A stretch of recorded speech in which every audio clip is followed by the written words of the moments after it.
Warning, the following program was produced for traditional broadcast television. Over 12 minutes of commercials have been removed, but interruptions are still included. Thank you for watching. Why do things seem to be getting more expensive? And why was it that our parents and our grandparents could live on much less? We're working, but a lot of us are giving up. We intuitively know that we live in a system that's cheating us, that's robbing us. And here I'm doing this show to expose the truth. Beauty and things like art and proper nutrition and family formation and institutions are all impacted by fiat money that is easy, created out of thin air. It's a faith and confidence game. If we don't do something different, that faith and confidence will crumble.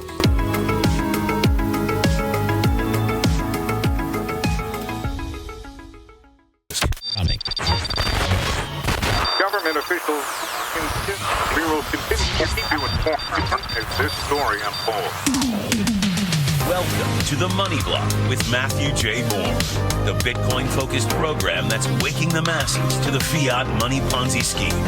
Money is changing, and your freedom is at stake. So stick around and learn how to empower yourself for this new digital age. Now, here's your host, Matthew J. Moore. And so, welcome, America. Welcome, world. No matter where you tuned in from, we want to welcome all you Bitcoin newbies, lovers, and experts. You're watching on Biz TV, syndicated coast to coast. And, well, if you're not watching on television, you're probably watching online. Be sure to give us a comment, like, share, subscribe, be a part of the conversation. Let us know what you think about today's topic. In fact, it is a topic that is relevant to everybody. It is diagnosing the problem and not just the symptoms. Yeah, sure, we're going to talk about the symptoms. But when you think about money, a lot of people don't often think about other parts of their life. What is inflation really doing? Why do things seem to be getting more expensive? And why was it that our parents and our grandparents could live on much less than we do today? Well, today we are going to diagnose something that is relevant to Bitcoin, sound money, which I've written a book about. But let's ask that question. Why does everything seem to feel harder? It just is. And that's not just me coping here. I think a lot of us can relate to that. You work longer hours, you earn more dollars than your parents ever did, and somehow it still feels like you're falling behind. I think we all feel that way, regardless of what income bracket we're in. But because housing, it costs more. Food, it's less nutritious, and the products that we buy break faster. Healthcare and education are more expensive than ever, and people are having fewer and fewer children. Families are obviously more fragile, and anxiety is rising. And almost everybody feels like they're in this permanent rat race, just constantly going and going and going in order to keep up. These are big deals, and this isn't an accident. And it's not just the economy. What we're living through is kind of a natural result of money, and money that systematically loses value. It's designed that way. For more than a century, we have been running a monetary experiment, a system that requires continuous expansion, a system that punishes savings and rewards debt and forces every institution, businesses, governments, families, and even culture itself to optimize for the short term. The result is, well, I call that a fiat world. We have fiat money. We live in a fiat world.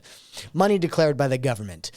A world where quality is sacrificed for cost, and where time preferences collapse, where the ability to plan for the next generation of the future gets harder every decade, where the most important things in life, family, health, beauty, education, and community, are all slowly hollowed out by the same underlying force. In this episode, we're going to map out the forces across nearly every domain of modern life, and I'm going to show you how soft money didn't just raise prices, it literally reshaped the entire structure of society. And it's not a good thing, I'll tell you that much. This is going to be one of the most important episodes we've done, so I want you to stay with me here. I want you to stay tuned and locked in, because we got a lot to cover today. But if you want to learn more, I highly recommend you download my book. I go more into detail with that. You're going to see a QR code pop up right over there. But when we come back from break, like I said, we're going to dive deeper into this. There's lots to learn. If this is the first time you've ever heard of the term fiat money, which is money printed out of thin air, declared by the government that we must use it and that it has value, well, stay tuned. You're in for a rude awakening.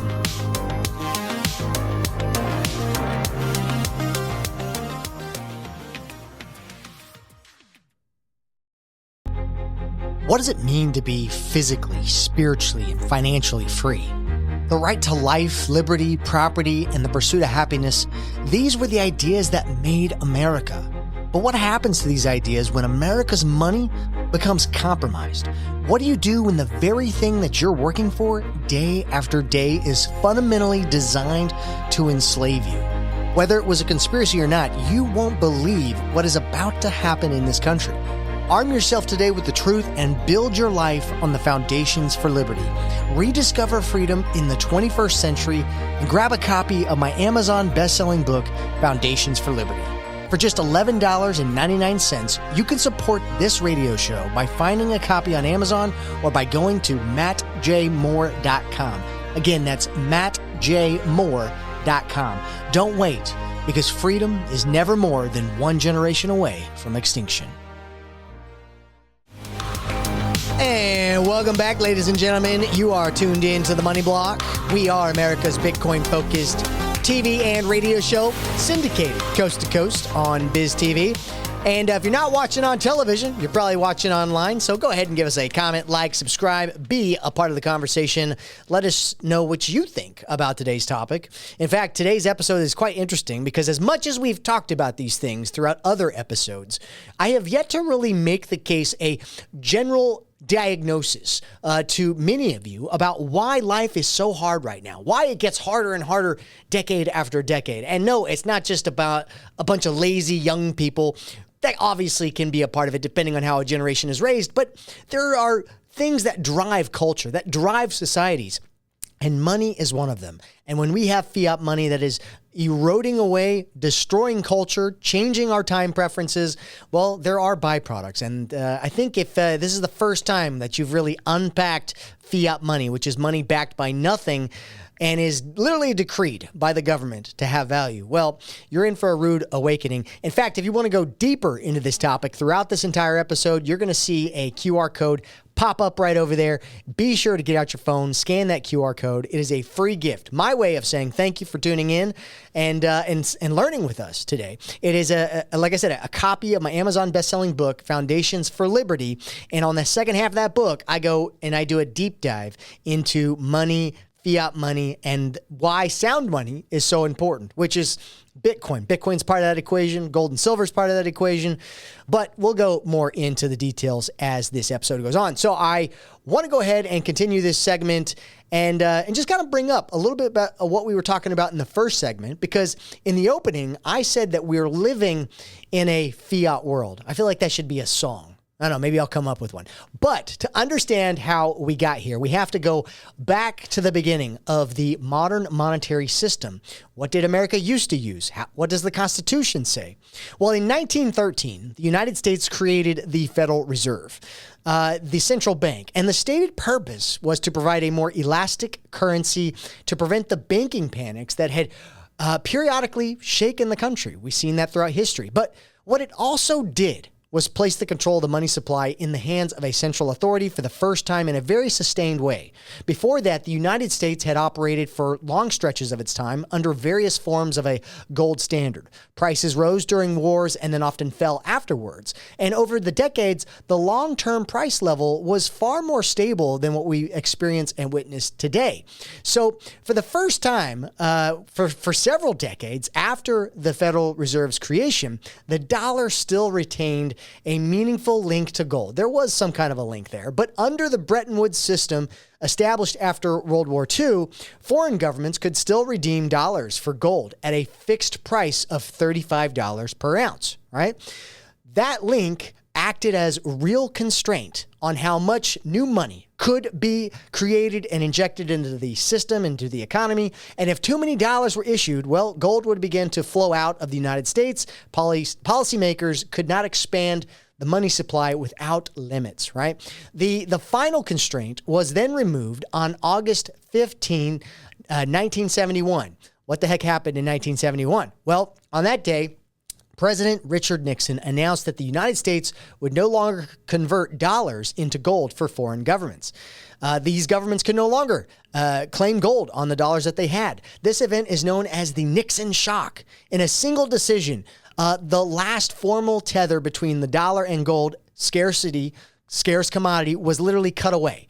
From that moment forward, the dollar became a pure, true fiat currency backed by nothing, only backed by credit of the government and confidence in the public. Money is simply a confidence game, okay?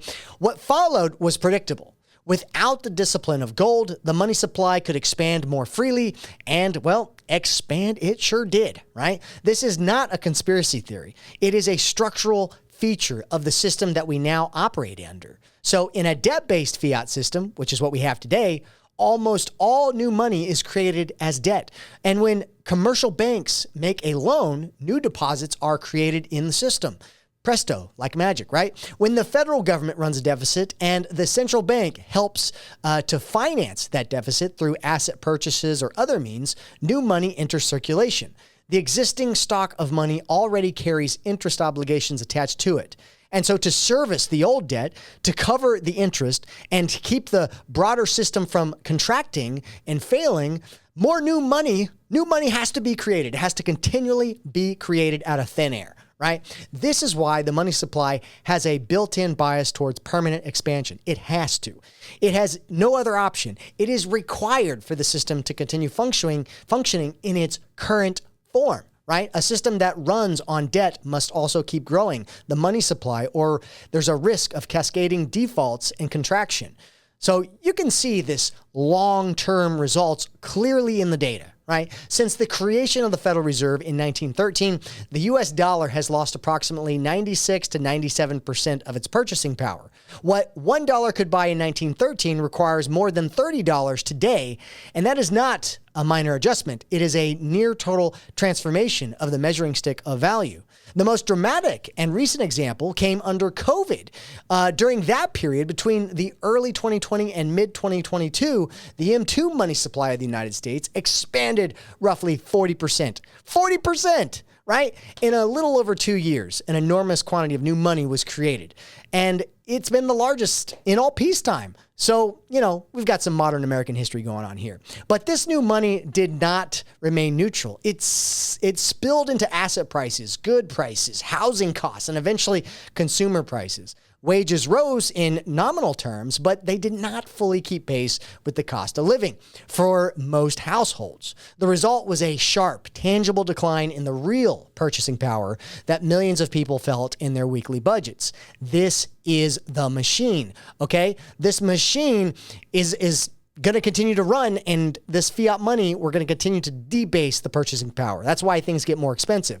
But a monetary system like this, it must expand. It creates permanent background pressure on every part of our life, every part of society, and every year the measuring stick of value gets a little bit shorter.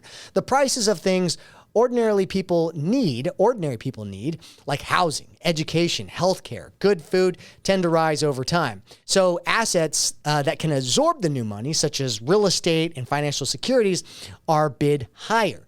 People who hold cash or rely on fixed incomes quietly lose ground and are hurt, right? The rational response to this environment is to change behavior at every level.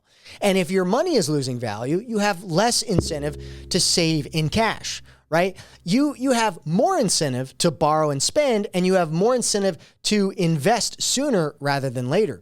Businesses face the same pressure. If input costs are rising year after year, the logical response is to cut expenses, right? To reduce quality where customers will maybe accept it more.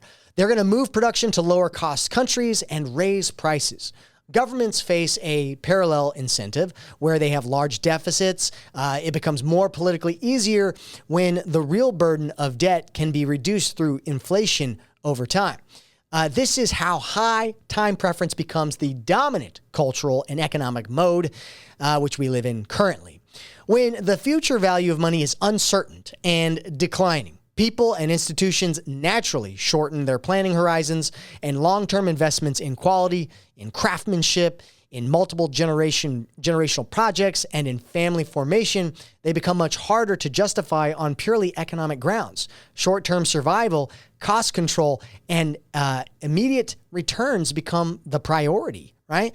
This process did not happen overnight. It's been ongoing. It has been unfolding for more than 50 years since the final break with the gold tie, or tie with gold, and for more than a century since the creation of the Federal Reserve. The effects compound year after year, and each decade, a monetary expansion makes the next round of cost-cutting, financialization, and short-term thinking more necessary just to keep the system going. By the time we reach the present day, the consequences are visible in almost every direction. The structure of the family life looks different. The food system looks different. The products that we buy look different. The buildings that we construct and live in, they look different. And the way that we educate children and deliver healthcare looks vastly different. Even the pace and texture of daily life feels different than what it used to, right? The good old days, as you might hear some people say. So in the segments ahead, we're going to examine these consequences carefully, one domain at a time, and we'll look first at how the same underlying monetary force has reshaped family life, fertility, and the ability for ordinary people to form and sustain stable households. Then we will turn to food quality and soil, architecture and materials, art, product durability, healthcare, education, savings, and the broader cultural and perpetual hustle. It's all impacted. So the point is not to claim that money is the only force at work in any of these areas, but money sits at the foundation. So when the foundation itself is designed to lose value over time, everything else that's built on top of it, everything reflects that design. And this is the machine that we're living inside of. This is our major problem that we all face and that we all have to live with. So stay with me. The next segment, we're going to go dive deeper into this. You'll be really surprised at how much this changes everything. We'll be right back.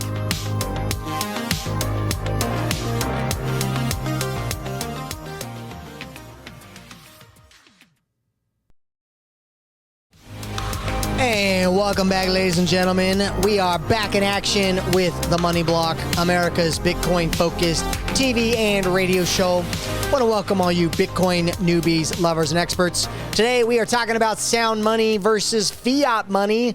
Why is everything getting harder? Why is everything getting more expensive? Well, we're going to diagnose the real problem, not just the symptoms. Sure, we're going to talk about the symptoms, but it is amazing when you look at this closely, you find the connection about why sound and good money is important for society and the development of a family and so on. Well, we're going to unpack this, but if you want to go deeper with me through this exploration about sound money, why it's important, how America and the world got duped to accept this fiat money, and why governments love fiat money. Well, download my Amazon best-selling book, Foundations for Liberty, absolutely free. You're going to see a QR code right there. Scan that with your phone. It's my way of saying thank you for tuning in. In fact, it'll the second half of that book, we'll go into a detail in about our topic today, because today we are going to make the case about why fiat money sucks. Okay, I don't know if you could tell, but I'm very passionate about this. So let's dive into this segment here. Okay, we're going to talk about the human cost. So the most personal of the consequences of a fiat monetary system show up in the place that matters the most, the family unit, right? For most of human history and for most of American history, the ability to form a household, support children, build a stable family was within reach of ordinary people who worked hard. A single income could often provide a home, food, and reasonable standard of living. That really, really has changed if you look across the board today. One of the clearest measures of this change is the fertility rate, the number of children in the average and that the average woman has over their lifetime. Well, that has fallen dramatically in the United States. It now sits at around 1.6, well below the 2.1 needed for a population to replace itself without immigration. This is not a small cultural preference shift. It is a structural change with long-term consequences for every institution in society. Research points to a major driver, the cost of housing. One careful study found that the rising housing costs accounted for roughly half of the decline in the U.S. fertility between the 2000s and the 2010s. The same research estimated that if housing costs had remained flat after 1990, there would have been approximately 13 million more children born in the United States by 2020. That is not a marginal effect. It is a large, measurable impact on that next generation, which does impact the older generation. Housing is probably the single largest expense for most young families. And when the price of a decent home rises faster than wages do for decades, the economic foundation required to start a family becomes harder to reach. Many couples delay marriage, many delay having children, and some decide the numbers just simply do not work in their favor to have children. And they want children. Maybe they do. But here's the thing. This is all closely tied to the disappearance of the single income household as a viable middle class option. In earlier decades, a large share of families could live on one earner's income. Today, for most households, well, we need two. And that has become the baseline of the requirement, and some do more. But overall, the cost of housing, transportation, healthcare, and the basic cost of raising children has gone up. So what was once a choice has now become an economic necessity for millions of people to have multiple incomes, right? When both parents must work full time to maintain a middle class standard of living, the structure of family life literally changes. Children spend more hours in daycare or with the institutional caregivers. Time for unstructured family life shrinks. The daily logistics of preparing or even parenting become more complex and more stressful. The emotional and practical burden of the household increases. There are also policy layers that interact with these economic pressures. Means-tested welfare programs have, in some cases, created incentives that make single parenthood more financially rational than a marriage for lower-income households. The combination of high housing costs and the need for dual incomes and certain welfare structures has most certainly contributed to higher rates of family breakdown and children being raised outside of stable two-parent homes. None of this is an argument that women should not work. That's not what I'm saying. Or that every family must look the same. The point is, it's much more narrow and it's structural, right? When the monetary system steadily erodes purchasing power and bids up the price of essential goods required to form a family, the practical ability of ordinary people to do so declines. Cultural and individual values still matter enormously, but culture does not operate in a vacuum. Economic foundations shape what is possible for the average Joe, right? The downstream effects extend beyond birth rates. You're going to be surprised, right? Delayed family formation means people have children later when fertility is naturally lower. Smaller family sizes change the experience of childhood, and fewer siblings, less extended family nearby. Higher rates of family instability affect children's outcomes in education, mental health, and the future economic mobility. Overall and over time, these patterns compound across generations, which is not good. We are also seeing the cultural reflection of these pressures. Many young people express anxiety about whether they will ever be able to afford the kind of life that their parents or grandparents took for granted, which is true. The sense that the future is economically harder than the past is not imaginary. I promise you that. It is grounded in the real cost of the assets and services required to build a household. This is the human cost of a monetary system that requires continuous expansion, which leads to inflation, rising prices. When money loses value over time, the price of the future rises. Housing, education, healthcare, and the time required to raise children all become more expensive relative to what an ordinary person can earn. The rational response is to delay, to reduce, or to opt out completely of the most long-term and high-commitment project most people ever undertake, which is building a family. In the next segment, we will widen this lens. We will look at how there are the same underlying forces that have shaped the quality of our food, the buildings we live in, the products that we buy, the healthcare and education systems, and our ability to save, and the broader cultural or permanent economic pressure. The family is where the consequences feel most personal, right? But this is not the only domain that has literally reshaped our world, our culture, our country. I would argue that this is a detriment to the success and to the viability of America moving forward. Because at some point, we're going to have to restructure. We're going to have to go back to sound money if we want to change the way things are going.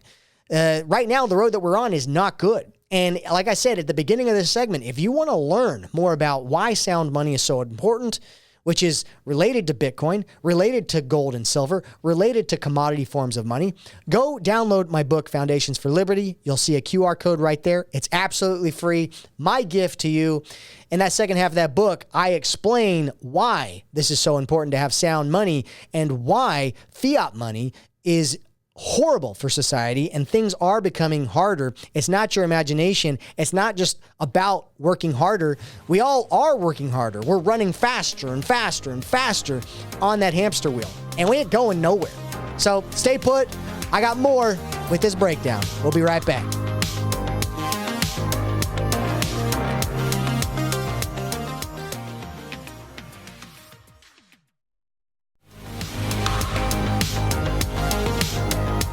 Welcome back, ladies and gentlemen. It is round 4, segment 4 of the Money Block. And yes, you are tuned in at the right time, right place. This is Biz TV, coast to coast, syndicated all across America. I want to welcome all you Bitcoin newbies, lovers, and experts. Today, we have been talking about a show here on the Money Block, or on the Money Block, we've been talking about fiat money, why it is such a horrible idea, why things are getting harder, more expensive. Why is it affecting culture? It most certainly is. It is rotting us out from the inside. It is destroying us. It is a detriment to so many aspects of life. And so today on this episode, I am giving a proper diagnosis of not just the symptoms, but the root cause here. And these symptoms we can all relate to. We all know a thing or two about. But if you want to go deeper into this idea of why sound money, things like Bitcoin, gold and silver, commodity money, is so important to a society, well, scan that QR code. It's going to pop up right over there. It is a free gift, my way of saying thank you for watching and learning today. It is my Amazon best-selling book, Foundations for Liberty. And on the second half of that book, I dive into why sound money is important and why fiat money, which is money declared by the government, backed by nothing, it's faith and confidence, just faith and confidence, a bunch of hot air. Read that. You'll lots to go into. But let's continue down our journey here, right? Because fiat money does suck, right? But the broader perspective of fiat world, right? The same monetary force that has reshaped the family that we were talking about earlier has reached into nearly every other domain of life. And we're going to start with food. Over the past several decades, the nutrient density of many common fruits and vegetables has declined. Studies comparing mid-20th century produce to later samples found meaningful drops in key minerals and nutrients. And at the same time, industrial agriculture scaled up to produce more calories at lower cost, and the soil itself has paid the price. Continuous cropping, heavy tillage, and the need to maximize short-term yields have depleted nutrients, destroyed it in many farming regions faster than they are replaced, right? So rural communities that once supported a more diversified, decentralized, multi-generational farming has been hollowed out as the production consolidated into larger, more industrial operations. The result is a food system that is optimized for volume and price rather than nutritional quality or long-term soil health. This built environment tells a similar story. The buildings that we live in, we work in, we walk through old neighborhoods, right? Or we look at public places. And, in the middle of the last century, you often see durable materials, ornament and ornate, this sense of permanence and beauty. Much of it was, it was built during times when we had sound money. And now we build for priorities like speed and lower upfront costs and thinner materials. When the cost of construction rises relentlessly and capital must be deployed quickly, beauty and durability become expensive luxuries, and developers and institutions respond rationally by cutting what they can cut out. The aesthetic flattening of much modern architecture is not only a matter of taste, it is also an economic one, right? The products that we even buy. We buy things from China all day long. We buy, there's the same pattern in these goods, and people are designing things with shorter useful lifespans, right? As far as products go. The planned obsolescence or the lighter materials, the shift of manufacturing to low-cost locations have become standard. There's just been a hollowing out of quality and craftsmanship throughout all of the stuff that we buy and use on a daily basis, right? But clothing, they're produced cheaply. The fast fashion, they're worn briefly, right? When money is losing its value, consumers are under constant price pressure, and the market rewards the seller who can deliver the lowest immediate cost, even if the long-term value is poor. They're cutting corners, they're cutting costs. That's why the products we use stink, right?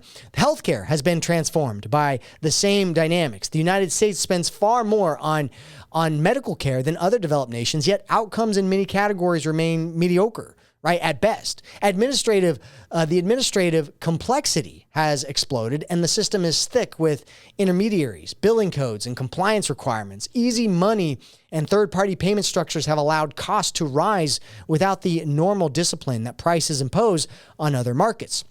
Patients and families feel the burden in higher premiums, higher deductibles, and the system that often feels more focused, a system that feels definitely more focused on processing than it does healing. Higher education, same thing, shows an even clearer case of price inflation disconnected from value. Tuition has risen dramatically throughout the years, and it's far outpacing general inflation. Federal student lending has made it possible for institutions to raise prices, knowing that borrowers can just simply access the money. The result is a generation carrying heavy debt loads for credentials that in many fields, in many cases, have diminished signaling power altogether, right? Administrative staff has grown faster than faculty at many universities, and the economic pressures on young people starting adult life, well, it's exploding, right? It's heavier. There's a correspondence here, right? Savings and retirement have been quietly undermined as well. In a system where the current currency loses purchasing power over time, holding cash or low-yielding safe assets become a losing strategy. People are pushed into riskier investments simply to try to preserve the real value of their savings. Pension systems, both public and private, face chronic underfunding, partially because the assumed returns must outrun monetary expansion. The promise that ordinary workers could save steadily and retire with security has become harder to keep. These economic pressures feed the mental health of society, and trust is diminished. When the cost of building a stable adult life keeps rising, well, anxiety rises with it. Loneliness and declining social connection have become widely documented problems, and the economic income necessity leave less room for the relationship and community life that support a psychological resilience. And high time preferences does not only affect balance sheets, it affects the texture of daily human experiences. Capital itself has been misallocated. When money is cheap and abundant, it flows towards financial engineering, and asset inflation and speculative activity are more readily than, toward the long-term productive investment thinking. Stock buybacks, real estate speculation, and complex financial products often offer faster returns than building new productive capacity. The real economy of goods, skills, and infrastructure receives less of the attention and capital that it truly needs. Government has also grown in parallel. A monetary system that can expand to finance deficit removes a hard constraint that earlier generations lived under, and large, persistent deficits become politically easier. Entitlement programs, military spending, and the administrative state can expand without the immediate need to raise taxes for the future, or they can be partially inflated away. They can always turn on that printing press, right? All of this converges into a culture of permanent hustle. When the baseline cost of living keeps rising and rising, people feel that they must run faster and harder to stay in place. Leisure and deep thinking and craftsmanship, beauty, these multi-generational thinking processes become harder to justify. Now, artificial intelligence is just accelerating the pressures. It's making this worse, right? Everything is being automated, rising the returns to the highest cognitive skills while increasing uncertainty for everyone else. The economic treadmill does not slow down. It will speed up, right? None of these domains exist in isolation. They're all connected, then they're all reinforced by one another. Expensive housing, dual income necessity reduces family formation. Weaker families and higher stress affect mental health and social trust. Lower social trust and shorter time horizons affect the quality of institutions. Inflated asset prices and misallocation of capital make productive investment harder, and the common root is a money that must expand at all cost and therefore forces every system built on top of it to optimize for the short term. And this is the broad stroke of the fiat world. This is the problem. And in the final segment, we're going to turn to the alternative. We're going to look at why sound money, things like Bitcoin, gold, and silver are so important. And I'm just going to remind you that if all of these concepts are new about fiat money being bad and eroding society and why sound money is important, scan that QR code. Download my Amazon best-selling book, Foundations for Liberty. The second half of that book, you're going to see a detailed explanation about all of these things and more. Today's episode is great because we're talking about how fiat money erodes society, erodes culture, and why beauty and things like art and proper nutrition and family formation and institutions are all impacted by fiat money that is easy, created out of thin air. It's a faith and confidence game, and trust me, if we don't do something different, that faith and confidence will crumble. We have to see some changes in America. We have to see some changes in this world. Stay put, stay tuned. We got more on the final segment of the Money Block.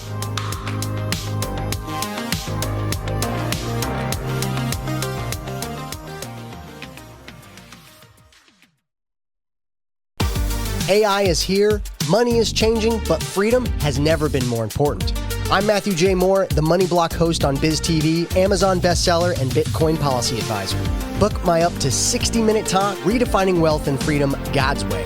I'll teach your church, business, or civic group how to secure money, freedom, and faith in the digital age. This is urgent, so I'm slashing my fee from $1,000 to $500. Cover my travel, and I'm there. Scan the QR code now. Spots are filling fast. What does it mean to be physically, spiritually, and financially free? The right to life, liberty, property, and the pursuit of happiness, these were the ideas that made America. But what happens to these ideas when America's money becomes compromised? What do you do when the very thing that you're working for day after day is fundamentally designed to enslave you? Whether it was a conspiracy or not, you won't believe what is about to happen in this country. Arm yourself today with the truth and build your life on the foundations for liberty. Rediscover freedom in the 21st century and grab a copy of my Amazon best-selling book, Foundations for Liberty. For just $11.99, you can support this radio show by finding a copy on Amazon or by going to mattjmoore.com. Again, that's mattjmoore.com. Don't wait, because freedom is never more than one generation away from extinction. And welcome back, ladies and gentlemen. We are back in action with the Money Block. This is the final segment. Yes, and if you're curious, we are syndicated coast to coast on Biz TV. I want to welcome all you Bitcoin newbies, lovers, and experts. We are closing out this show. This is the last segment. We've been talking about fiat money, why it is so bad for our culture, our society, for our country, how it's rotting us out from the center. And we're going to be just doing this diagnosis, which we have done, about fiat money and why it's so bad. But I just want to remind you that, if these concepts are new to you and you weren't able to be here for the entire episode, maybe you're watching on television, well, scan that QR code. It is a free download to my Amazon best-selling book, Foundations for Liberty. Second half of that book, I go into detail why sound hard money, things like Bitcoin, gold, and silver, are important for a society and for a culture. Right now, we're going to talk about that importance because, there's been a pattern There's a pattern that we have examined throughout this entire show. And this pattern is not inevitable. It is the product of a specific monetary design that honestly we've accepted over the last century, right? The money, when money, when it holds its value over a long period of time, which is the point, the incentive structure reverses, right? So saving becomes rational again. Long-term thinking becomes easier, and it becomes rational again as well. So here's my question to you. We have to preserve, right? We have to preserve, and we have to, when we have poor money, when we have crappy money, easy money, like the dollar, we got to cut quality. We've got to offshore production, and we have to use short-term thinking, and we have to focus on returns because these returns continue to decrease and decrease. Capital can be directed towards projects that take years or decades to mature when you're using hard and sound money instead of quarters or months or weeks, which is what easy money reverts to, gets us focusing on. Families find it more feasible to form and grow a single income on a single income when we have good and hard money like gold and silver and Bitcoin, right? Right now, we have to have dual incomes to fight inflation, to even make it work. We're on this hamster wheel, right? The future becomes something that can be planned for instead of something that must be outran. Right now, we're trying to outrun things because of easy money. History offers examples. And so periods of relatively sound money, whether under classical gold standards or other commodity formed money, tend to support a greater long-term investment, more durable goods, and slower, more stable price levels. And they did not change the background incentives that shape daily decisions across the entire society, which is what we've been talking about here today. Today, we have a modern form of that possibility in Bitcoin. It is scarce by design, and its supply cannot be expanded to finance deficits or stimulate demand. That single property restores a form of monetary honesty that has been missing for more than 50 years at least. And it does not solve every cultural or political problem, don't get me wrong, but it removes one of the deepest structural distortions, the continuous quiet theft of purchasing power that takes money from the common person and moves it to the elite, right? It punishes savers, it punishes workers and future generations when we have easy money that can be printed out of thin air. This is why the distinction between hard money and soft money matters so much. Soft money rewards short-time preferences. Hard money rewards the opposite, long-term thinking. Over decades, the difference compounds into the kind of civilization that we've got now, one that prioritizes permanence, quality, and family, or one that prioritizes speed, volume, and perpetual motion. There's a vast difference there between those systems. We are not powerless, though, in this. Individuals can still choose to save in forms of money that cannot be debased. Communities can still value durability over disposability. Culture can still reorient itself towards these longer horizons, right? The monetary system is powerful, but it is not the only force. We do have a choice. And the fiat world is the world that we have inherited, unfortunately. It does not have to be the world that we leave behind to our children. We can fight for what is right. We can fight for a better system. The choice is up to us. Again, sound money is so important because it rewards long-term thinking. The fiat money that we have today is constantly losing purchasing power. Inflation is growing. Prices go up, right? This is all the effects of easy and horrible designed money. This Keynesian idea that we have to continually grow the economy with more and more spending, more and more debt. Like, this is not a world that we have to accept, guys. And this is why I do this show, is because every segment in this show that I've gone through, and we've talked about art, beauty, architecture, the nutrient-dense food, the quality of the products that we buy, the asset inflation, housing going up and up and up and becoming less and less affordable. All of these things are related to the easy money. If you go back generations, look at our parents or our grandparents, they paid significantly much less for some of these goods. And the quality was better. The nutrients were better. The beauty was better. The family structure was better. All of these things, it's not that we just have a lazy generation that's not willing to work. We're working, but a lot of us are giving up because we realize we live in a system, whether we know it or not, we intuitively know that we live in a system that's cheating us, that's robbing us. And here I'm doing this show to expose the truth, to show you why these things happen, why we live in such a world that gets harder and harder and the hamster wheel spins faster and faster and we have to run faster and faster just to keep up. This is not a coincidence. It's just that most people don't look at monetary policy. They don't look at how money is created, where it comes from, what gives it value. These are all so important because if the money that we use is compromised in any way, then our freedom, which is our time, labor, energy, all related to money because money is a tool that we use to transact and represent those things. If this tool called money is compromised, then we are essentially slaves to a machine that is taking value and power in life from us and giving it to an elite few who have the power to push a button, to create money out of thin air, to control interest rates. We don't truly live in a free market. If we truly lived in a free market, we would have a system where interest rates and prices and money itself were truly determined by the free market and market forces.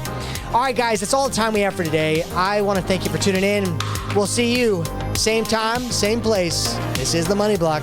Adios.